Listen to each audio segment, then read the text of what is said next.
My name is Maria Johansson. I'm a researcher at the Swedish University of Agricultural Sciences, and the subtitle for the project Prosperous Forest is Diversification through Inclusion and Specialization.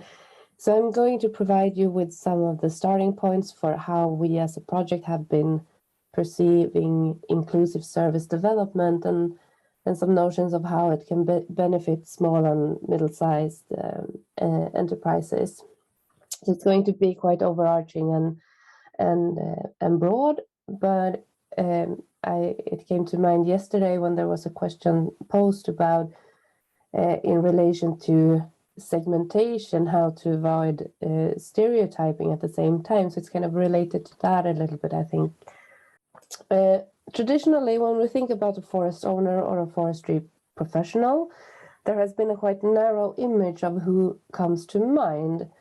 It's often perhaps a middle-aged man who has a kind of tradition of having a forest property in the family. He's probably quite interested in outdoor activities.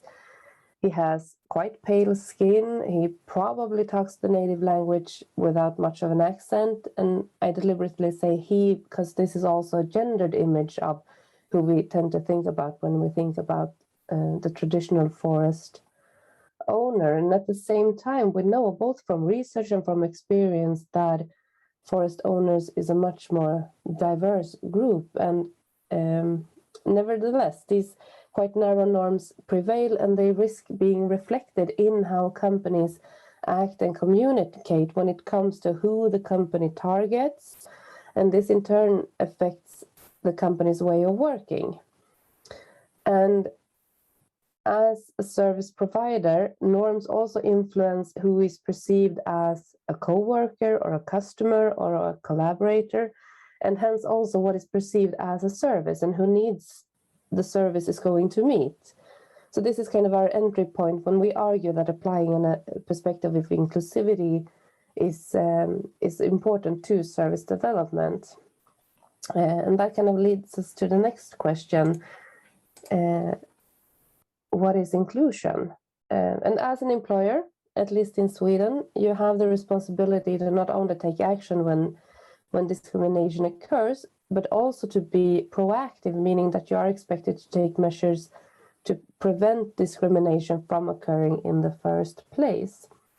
And strategic inclusion work can be a tool for making sure that your organization is proactive rather than reactive when it comes to equal opportunities.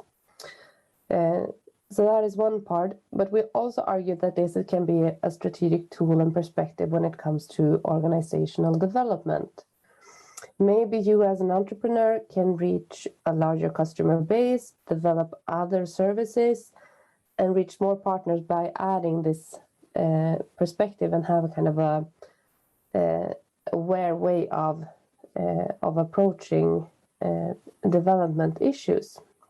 So inclusive service development, it may sound a bit complicated, but it doesn't have to be that hard and difficult to get started and work with these issues. So how can we do that?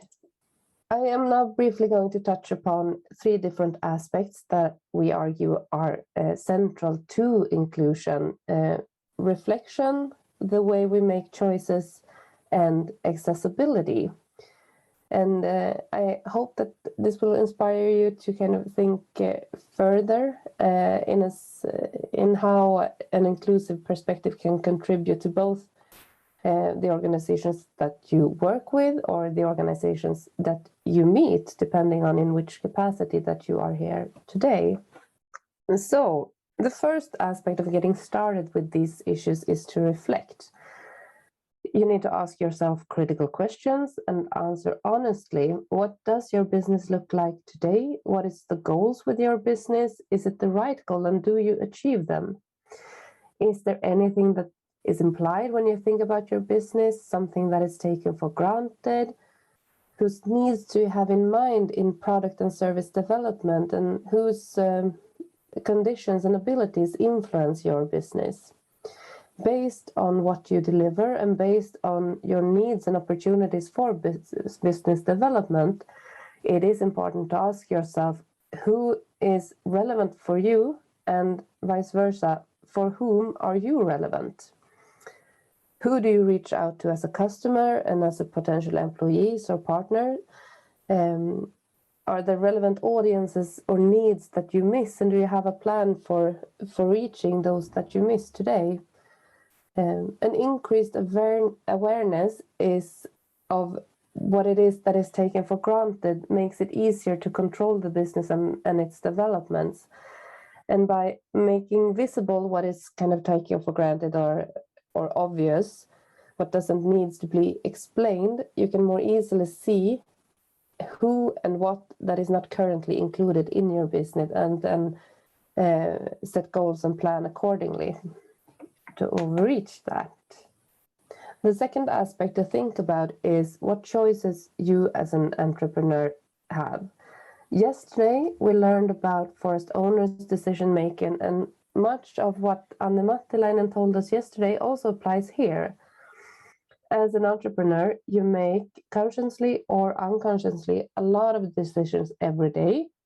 It can be about which communication channels you choose to reach through, which forums you use to build your relationships with other actors, or how you invite other people to your own business.